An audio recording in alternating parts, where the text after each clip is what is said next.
Anyway, Senator Ron Johnson is with us. He oversaw the hearing. And Dr. Peter McCullough, who you just heard, is with us as well.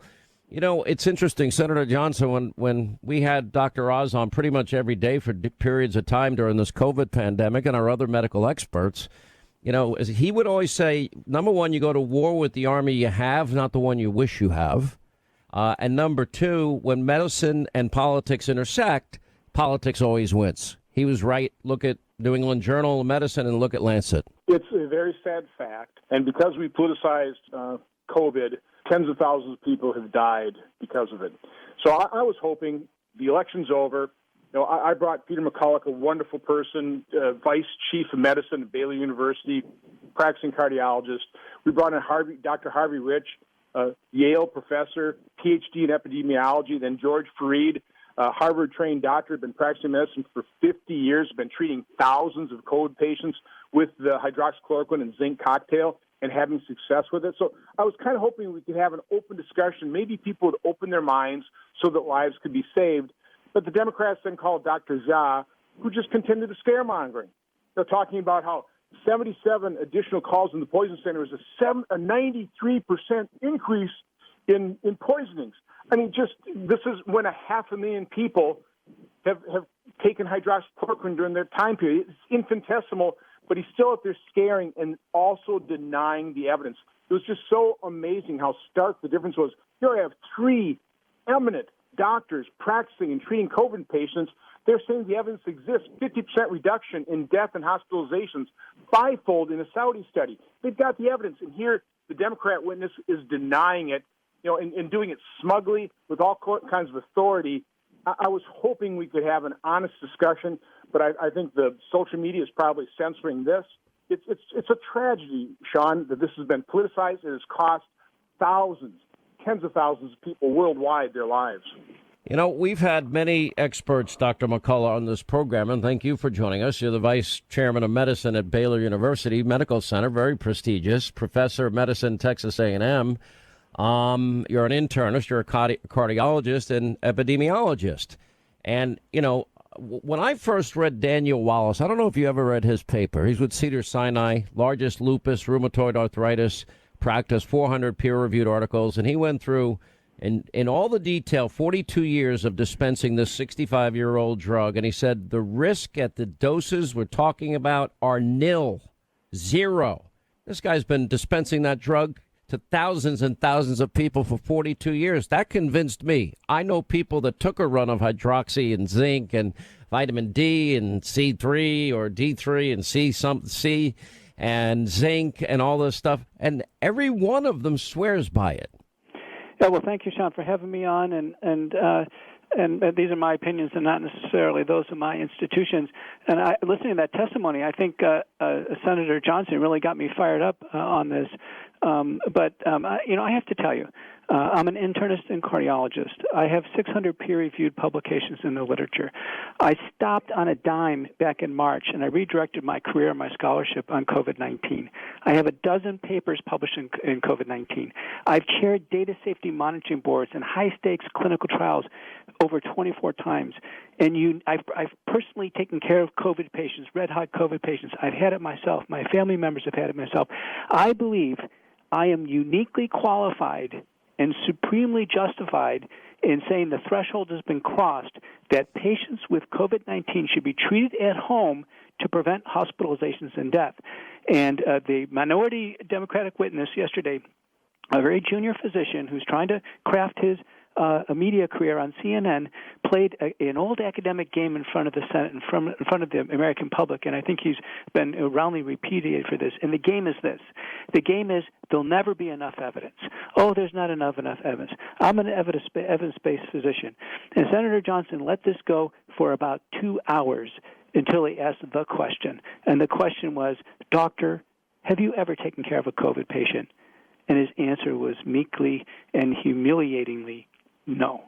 Wow. And I have to tell you that hydroxychloroquine, as you've indicated, is safe and effective, and it's the most widely used therapeutic for treating COVID-19 in the world. And because the data continue to pour in hydroxychloroquine, there now is a website called HCQ Meta that now calculates the odds that hydroxychloroquine does not work in COVID-19 are 1 in 17 billion. 1 in 17 billion. So for the minority witness, it'll never be good enough. So for people who want to continue to deny care to patients with COVID-19 at home, the public can see right through this. Well, look, everyone has to make their own decision in consultations with their own doctors. You know, as part of my job and my work, I bring on people like yourself that have incredible credentials, and I get to pick your brain. And I've been listening, and the people that I most like and respect, and this is for Sean Hannity, I get this thing. I'm all over this. I would totally, completely call you and get your advice. Where I know people in the media are aghast that I would say that. I'm not recommending it for anybody. I'm not a doctor. I'm not going to play one on radio. But I'm allowed to give my opinion what I would do. Senator Johnson, your thoughts? Well, Sean, I champion right to try in Congress. I mean, Me too. I'm all for that too. It's because I'm the one that pushed it, and then President Trump, his leadership got that signed. And all that does, what that allows people is the freedom to choose for themselves. And this isn't even an FDA-approved drug that right to try applies to. Hydroxychloroquine has been approved for 65 years. There have been billions and billions of doses.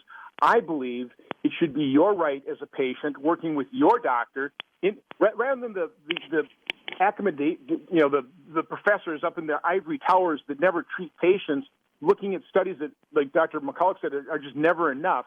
You're actually working with doctors who have the compassion. They're within that circle of empathy that are watching people die and just refusing to follow NIH guidelines and say, we're not going to do anything for you until you're too sick and you got to go to the hospital.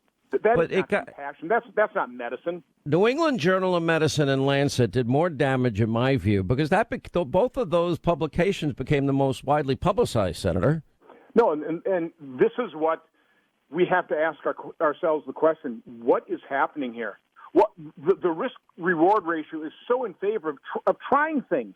Hydroxychloroquine, zinc, ivermectin. I don't care what works, but why aren't we trying them? They're safe, and the risk of it is minimal, but yet we've been prevented from that. What, because President Trump said hydroxychloroquine, so we had to poison that, and in so doing that, by politicizing hydroxychloroquine, we shut off all the avenues of the other exploration of other drugs that could keep people out of the hospital. And here's one of my suspicions, Sean. Hydroxychloroquine costs $20. Remdesivir, that is far more dangerous, it's injectable. You have to be in the hospital for 3 days. It costs over $3,000. The other things that the drug companies are pushing. By the way, a dose of hydroxy, I understand, is like 3 cents or 5 cents. Yeah, it costs about 7 cents a pill, but it's $20 total treatment, that, zinc, and a Z-Pack. So obviously pharmaceutical companies have a real incentive to push more expensive therapies. Could that be what's happening here? I don't know. Now, by the way, I wish you the best to Senator Grassley, Senator Johnson. How's he doing, all right? Last time I heard he was like me when I got COVID, no symptoms. So, yeah, please, everybody, keep him in your prayers. And, Sean, I want to thank you for highlighting this, taking time out of your show to talk about something that will save lives. That's what this is all about. But thank you.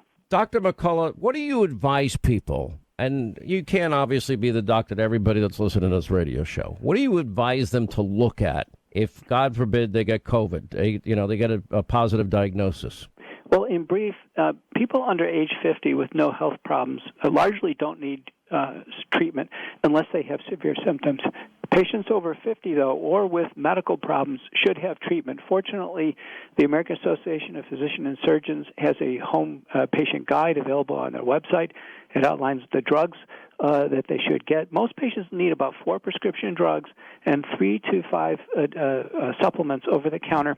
And in the back, there are links to 1-800 telemedicine hotlines where the patients can get treatment. So in the United States, and I made it very clear in my testimony, the power dynamic is not that doctors are asking the government for permission to do this. The statement I made is, listen, we're doing this. Either kind of help us or get out of the way, because patients are dying right now. I'm fully on board with the CDC guidelines. They're doing the best they can, but I think it was a fool's errand to think that if we just did contagion control, that the problem would be solved. We needed what's called the 4 pillars of pandemic response. And I think really all the experts miss this. That is, control the spread of the infection, pillar number one. Number two is early home treatment, zero effort on that. By the way, the government and Big Pharma have delivered zero oral drugs for doctors to use in the outpatient arena. Pillar number three is hospitalization. We're maxed out there. We're doing everything we can. Pillar number four is vaccination. As you pointed out, it's going to close out the pandemic. I think this is all valuable information. I just urge people, please think out of the box. Don't follow, don't think the media is doing you favors. Talk to your doctor, look into possibilities and treatments. And like the Henry Ford study said, if you take these things earlier, it's better, right? Absolutely. All right. Very, very informative, especially kids coming home from college. I'm worried about a lot of grandmas and grandpas this holiday. Thank you for being with us. Thank you.